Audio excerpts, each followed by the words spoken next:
Laurent Damani, bonjour. Vous êtes président de SGS ICS. Est-ce que dans un premier temps, vous pouvez nous expliquer un petit peu quel est ce rôle, le rôle de SGS et de sa filière française de certification?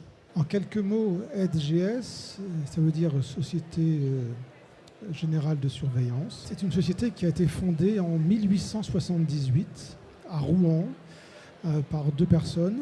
Et le but de cette société, initialement, c'était de pouvoir fournir une information experte, fiable, objective et impartiale aux acheteurs et aux vendeurs de céréales pour les céréales qui transitaient par le port de Rouen.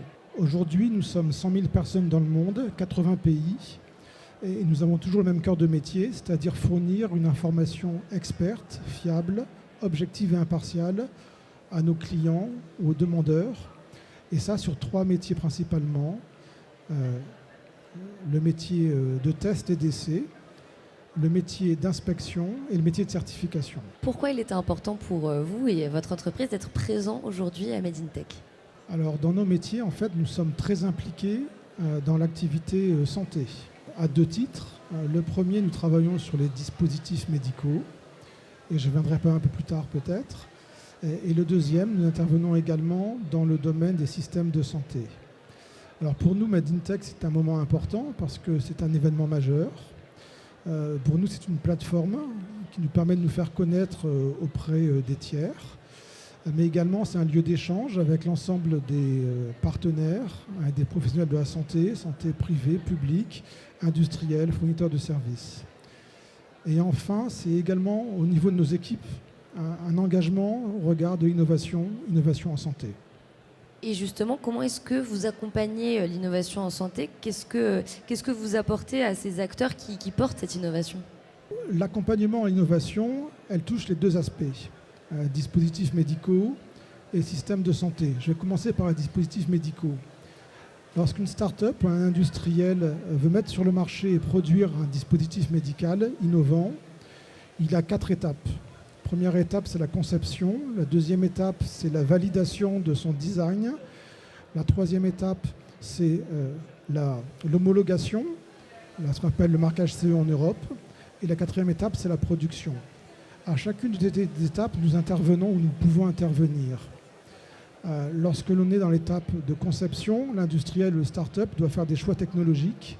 Et pour ce faire, il a besoin d'essais, d'informations fiables, exploitables pour faire les bons choix. Nous sommes 100 000 dans le monde. Nous avons des centaines de laboratoires dans le monde qui travaillent sur plusieurs domaines. Ça peut être la biotoxicité, ça peut être la stérilité, ça peut être la résistance mécanique, la résistance environnementale, la fatigue.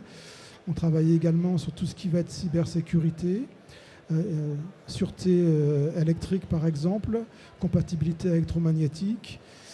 Et également en fin de vie en fait, sur les emballages et sur le transport, résistance des emballages, résistance au transport des produits emballés. Et ça, c'est des essais en fait qui permettent à l'industriel de faire les bons choix technologiques pour sa conception. Une fois qu'il a fait ces choix-là, il doit faire un dossier en fait, de validation, un dossier de conception dans lequel il doit prouver que les choix qu'il a faits vont d'une part respecter, vont permettre de fabriquer un produit qui respecte la réglementation, mais également les revendications qu'il va revendiquer sur son produit, par exemple une durée de vie, une prothèse installée, elle a peut-être 20 ans de durée de vie, il faut prouver qu'elle fait 20 ans.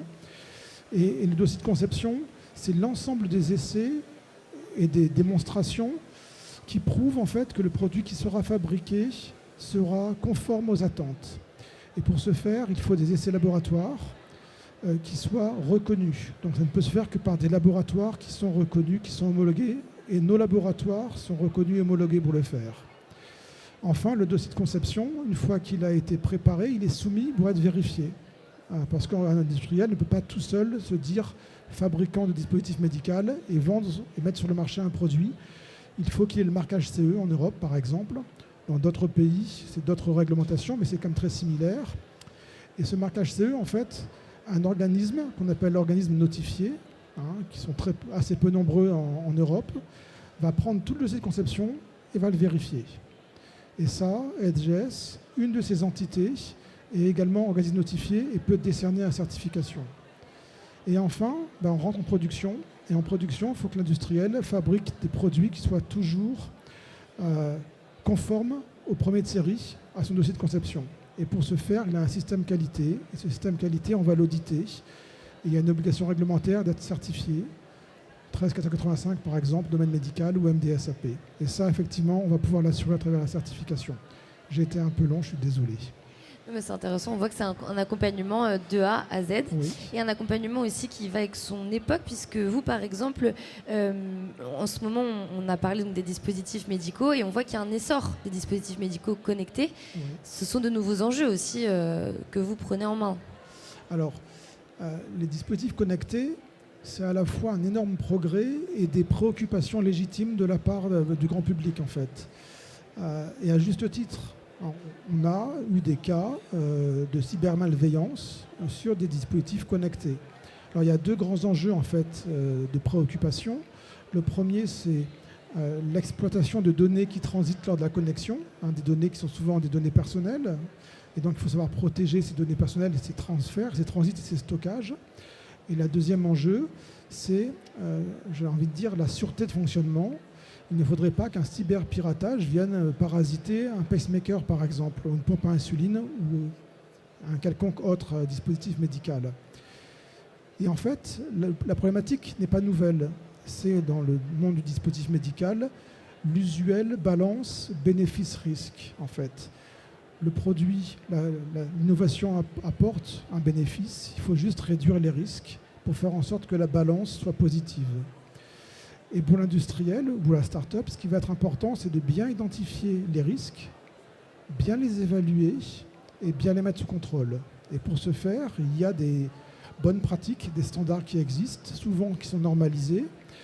Et donc, nous, notre participation, c'est qu'on va venir auditer et certifier en fait ces industriels et ces fournisseurs de services, par exemple sur l'ISO 27000, par exemple sur hébergeurs de données de santé, HDS, qui sont des certifications qui viennent attester que l'industriel ou la start-up ou le fournisseur de services met bien en œuvre l'ensemble des dispositions qui permettent de sécuriser l'ensemble des parties prenantes, c'est-à-dire les patients, les professionnels de santé et les pouvoirs publics, j'ai envie de dire.